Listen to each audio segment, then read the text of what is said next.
Hello, écoutez, on se retrouve sur ce nouveau topo portfolio T3 et T4 2025. Maintenant que tout le monde a fait son petit brief, j'arrive un peu plus tard et je fais ma synthèse du deuxième semestre 2025 pour vous faire une petite aparté sur les performances et les actualités des valeurs de mon portefeuille. Donc allons-y, c'est parti. Avant ça, une petite parenthèse macro, on va dire, et on va faire un récap de ce qui s'est passé, parce qu'on a tendance à oublier euh, les, les épisodes mouvementés de cette année et de cette deuxième partie d'année, en tout cas 2025. Donc les principales tendances ont été la résilience des marchés par rapport à tout le remue-ménage, sauf les premières annonces de tarifs en avril, mais on n'est plus sur cette partie-là. Euh, voilà, malgré des situations de dette, par exemple pour Oracle ou d'autres entreprises, on a eu quand même une poursuite des hausses. Donc voilà, après il y a eu, comment dire, on va dire que certains dossiers, certains secteurs ont été délaissés. Sinon, au niveau monétaire, voilà, on a eu pas mal de paris sur la baisse des taux qui n'ont pas été concluants. Voilà, ça a été reporté pour la plupart, enfin les mouvements n'ont pas été ceux attendus. Mais bon, le marché garde toujours cette idée et c'est assez triste de se dire si jamais ça ne va pas, les taux seront baissés. Bon, on ne changera pas une équipe qui gagne, hein. Tant qu'elle est gagnante. Ensuite, ouais, donc on a une forte volatilité. C'était pas rare de voir, suite aux saisons des résultats, des -5, -10 sur des titres. Donc des surréactions des investisseurs. Voilà, il y a entre Max 7 et le reste du S&P 500 ou des indices, les écarts se creusent. Voilà, la sélection des investisseurs se fait sur les mastodontes du marché, gonflant encore plus leur valorisation. Donc on a des dossiers personnellement dont je me suis séparé, hein, comme Google, hein, qui se traitait à des prix totalement raisonnables. Et aujourd'hui, ça me paraît plus être le cas. Ça serait un choix quality, growth, on peut dire. Mais voilà, aujourd'hui, je suis sorti de dossier. Également, donc, comme je disais, hein, la partie Trump, avec les tarifs douaniers et toutes les conneries qu'il a pu dire. Je trouve que par rapport au premier mandat, il s'est un peu plus tenu, il a moins dit de bêtises. Ça me fait pas pour autant passer dans le camp pro-Trump. Ça reste quand même délicat, hein, tout ce qui met en place. Surtout depuis 2026. Maintenant qu'on a un pied dans 2026, ouais, ça reste quand même assez spécial. Il y a toujours eu une crainte sur une bulle spéculative de l'IA, mais on commence à voir les premières applications et les premiers résultats. Pas dans tous les secteurs, mais en tout cas dans une partie. Et puis on a eu nos épisodes d'instabilité politique, que ce soit en France ou sur la BCE et la Fed, hein. Ça rejoint ce que je disais tout à l'heure. La news pour moi de cette période, c'était vraiment les investissements circulaires entre OpenAI. Au milieu, on voit Larry Ellison, donc d'Oracle, qui justement lui prend des positions très agressives sur le marché. Et donc ce mariage un peu empoisonné avec Sam Altman. Donc voilà. Et à côté on a Jensen Huang, donc le PDG d'NVIDIA, voilà, qui est la vedette des marchés actuels. Et puis c'est vraiment de surprise après surprise, les trimestres sont très bons. Passons maintenant aux performances du PEA. Donc maintenant je me suis positionné depuis que mon transfert a été fait. Sur cette période, on a fait une toute petite performance de 3,76. C'est pas dingue, mais ça s'explique notamment par une forte volatilité d'une position Avio que j'ai ouverte. Donc c'est la dernière, la troisième de la liste. C'est donc secteur industriel, mais aéronautique spatiale. Voilà, ils sont situés dans leur cœur d'activité. Ça se trouve dans le lancement de satellites. Donc on a eu une grosse période de performance avec des performances de l'ordre de 25%, 30%. On est repassé dans le négatif à -5, -10, avec justement le moment où Leonardo a cédé sa position, si je dis pas de bêtises. Leonardo et ou Thales. Non, c'est Leonardo qui a fait un mouvement de cession, puis est rentré sur le dossier. C'est un deal comptable. Également, j'ai ouvert des positions sur SCR-Luxottica. Pour moi, c'est une des plus belles boîtes du CAC 40 actuellement. Voilà, notamment avec le produit les lunettes Meta. Voilà, vous avez peut-être vu passer Léo Clay également pour la partie sportive. Et on a Schneider Electric, hein, le pilier ancestral. Bon, peut-être on est sur des boîtes assez matures hein, quand même, mais qui ne cessent de se renouveler, de s'adapter à leur temps. Donc c'est génial. On développera après l'actualité. Donc voilà, je reste très peu exposé en cash et l'idée c'est de se maintenir à ce niveau-là. Donc voilà, Schneider Electric, au niveau des actualités, comme je disais, il y a eu des acquisitions, mais c'est surtout un partenariat stratégique avec Nvidia en octobre 2025, donc dans la gestion de l'énergie, des data centers. Donc super, franchement, après très peu de news sur ce point-là. Ensuite, du coup, on a Essilor qui a fait d'exceptionnels résultats hein, pour une boîte, on va dire, régulière dans sa performance. Ça a vachement dynamisé. Espérons que ce ne soit pas un effet de mode. Pour moi, voilà, l'optique, les yeux de l'humain, ça reste nécessaire. Enfin, ça reste nécessaire, évidemment, mais voilà, c'est un axe stratégique. Ils ont un positionnement qui, pour moi, est imbattable. En plus de leurs produits qui permettent une régularité des revenus, hein, une récurrence, en tout cas un renouvellement sur un besoin croissant avec le vieillissement de la population et une exposition, une fatigue des yeux. Donc voilà, un segment pour moi que je qualifierais plutôt de santé, tech santé. Voilà. Ensuite, on a Avio, ouais, comme je vous disais, dans le lancement de satellites, avec notamment les produits comme Vega, Vega C, et voilà. Donc la boîte a fait de bons résultats. On passe le break-even, donc l'arrivée à la rentabilité, et ils signent des contrats très importants, donc, notamment avec Ariane, et puis d'autres groupes. Voilà, ensuite on passe au PEA-PME, donc logé chez Bourse Direct. Je vous mettrai peut-être des liens en description à voir pour de l'affiliation, éventuellement que vous ayez des actions gratuites chez Interactive Brokers, où j'ai mon PEA maintenant, du coup j'ai fait mon transfert et j'en suis très content, et également sur mon CTO. Concernant les titres, on avait toujours la position de 2 CRSI avec une plus-value sur la période, enfin une augmentation de la position de 84% en revalorisation. Donc très bien, je rappelle que mon PRU est 3,92 et là on approchait les 11. Donc le portefeuille s'est bien comporté hein, par rapport au PEA. On est à plus 25% sur la période, plus 30 sur un an. J'ai ouvert une position le 30 décembre de camping qui se porte bien. Donc là on est sur une industrie de recyclage. C'est un secteur que je commence à regarder et qui me plaît énormément. Et là on est sur le recyclage de l'antimoine. Ils ont développé pas mal, ils ont fait des acquisitions dans ce domaine-là pour se développer et voilà, ça tourne très bien. Et on est sur l'antimoine, donc des matériaux critiques pour les semi-conducteurs, la tech, mais surtout pour les batteries.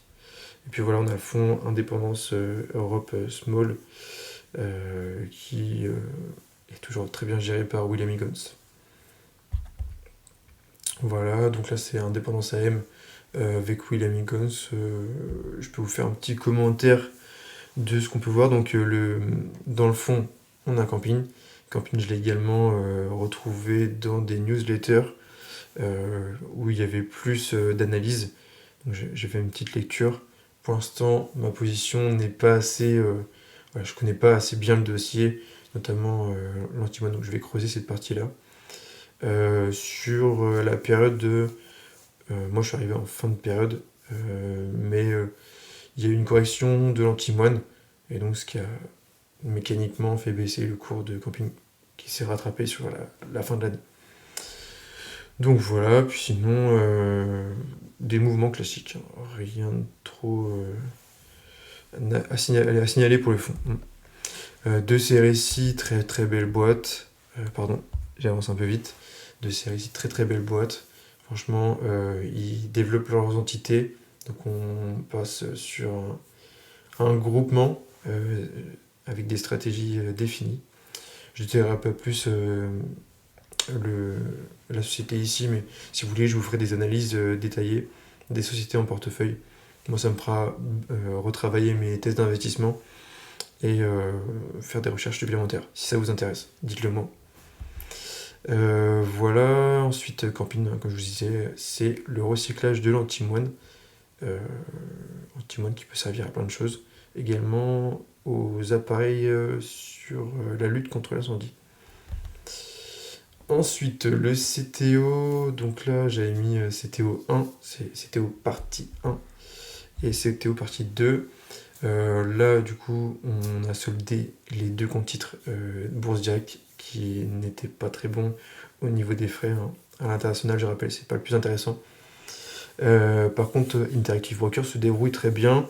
Donc je suis très content de cette deuxième partie d'année, parce que sur la période, on a fait 19,80%. Voilà, notamment tiré par Reddit et Celsius qui a fait des yo-yo, voilà, très volatiles. Sur la période, c'était très fluctuant. J'ai notamment ouvert, on va dire, une position flat, plus pour jouer un retournement de tendance. Si jamais les valos viennent à se dégonfler sur les techs et les méga capitalisations, voilà, les mastodontes Max 7, où les tendances IA viendraient à se dégonfler un peu. Donc je me permets de rentrer sur des dossiers en souffrance aujourd'hui un peu délaissés comme l'assurance, donc Marsh & McLennan et Brown & Brown, qui sont des boîtes très solides, qui font de l'acquisition, qui font du rachat d'actions et du versement de dividendes.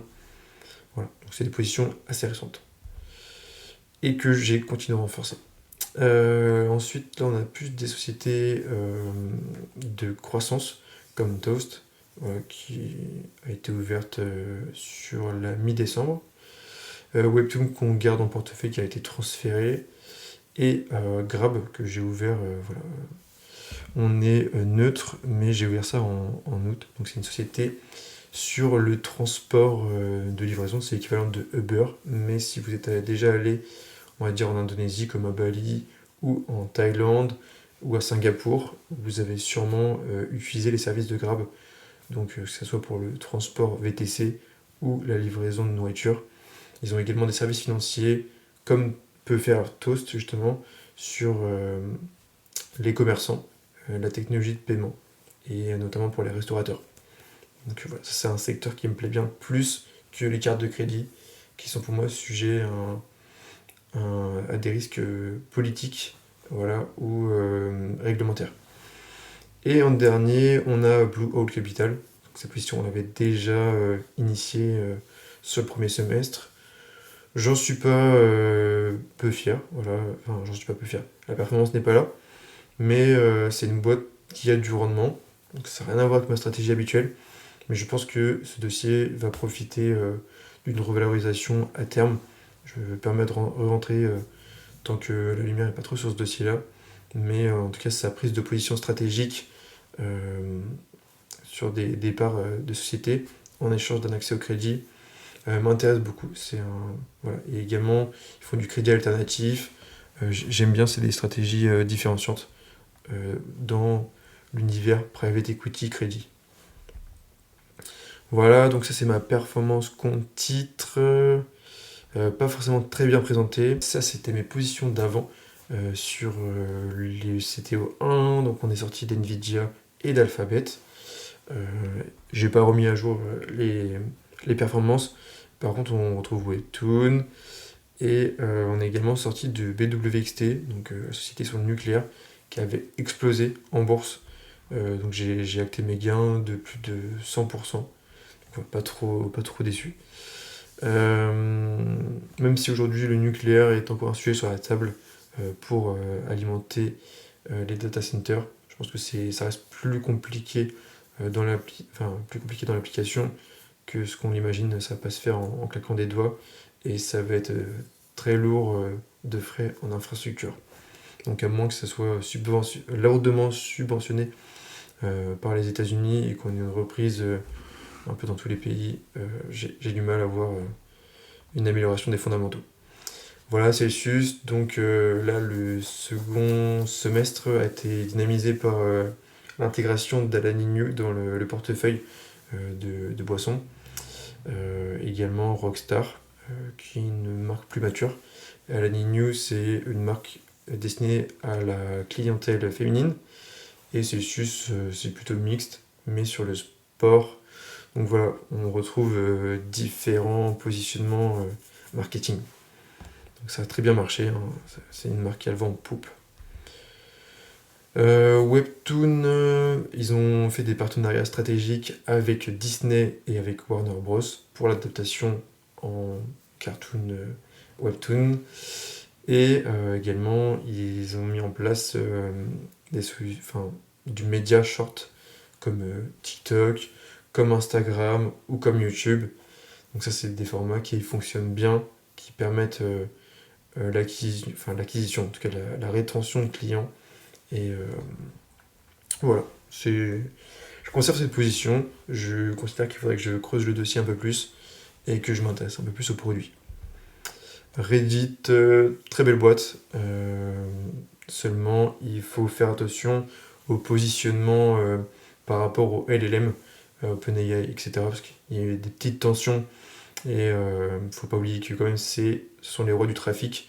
Au niveau du sourcing chez Reddit, il y a eu du scrapping, ça les a un peu embêtés, parce qu'il n'y avait pas d'accord à ce moment-là. Donc à voir, à voir. On est quand même largement en plus-value. Je considère que c'est pas des niveaux où je veux réinvestir dessus, renforcer la ligne. À voir, pour l'instant je conserve. La croissance du bénéfice est très importante et ça reste quand même un forum, pas de niche, mais on trouve toute information. C'est un axe majeur sur Internet. Donc, tant que ça reste le cas, je n'ai pas de doute. Alors, également Blue Owl. Donc Blue Owl, sur ce semestre, on retiendra qu'ils ont écarté le projet avec Oracle. Ça a un peu fait jaser tout le monde. Mais je trouve justement que c'est une bonne chose parce qu'ils font le tri dans leur projet. Et Oracle, ils sont quand même endettés à 5 fois. Ils sont quand même endettés à 5 fois, donc je suis quand même pas mécontent. Je suis quand même pas mécontent de cette position. Cette position, ouais. Voilà, on a Marsh & McLennan. Donc avec Brown & Brown, ils font la même chose, hein, comme je disais, rachat d'actions, acquisition et distribution de dividendes. Donc super pour l'actionnaire. En plus, ça se paye pas très cher actuellement. Et Toast qui ont mené un partenariat avec Uber, super pour la distribution, et Amex, donc carte de crédit. C'est très bien. Et également, ils s'associent avec pas mal de réseaux, franchises de restaurants. Donc très bien. Ça leur apporte encore plus de clients et de points de relais. Pour la croissance, donc Grab, eux ils s'associent et ils font l'acquisition de sociétés sur la mobilité et sur les véhicules autonomes. Très intéressant pour la partie VTC et surtout en Asie, où je pense que au niveau réglementaire ça sera moins compliqué, et surtout que les Chinois et les Asiatiques excellent dans la technologie de pointe dans les véhicules. Voilà, j'ai très peu de doutes sur cette partie-là. Voilà, donc j'espère que ça vous aura plu, cette petite vidéo. Donc voilà, la prochaine fois, ça sera un peu plus clair et j'essaierai d'être plus réactif pour le premier trimestre 2026. Voilà. Et j'essaierai également de diversifier le contenu, j'ai pas eu le temps entre le travail, Vous avez vu derrière, également, j'ai déménagé. Et, et voilà, j'ai des projets perso, notamment sportifs, qui me prennent pas mal de temps et d'énergie. Donc voilà, je vous rejoins très prochainement. Ciao, ciao.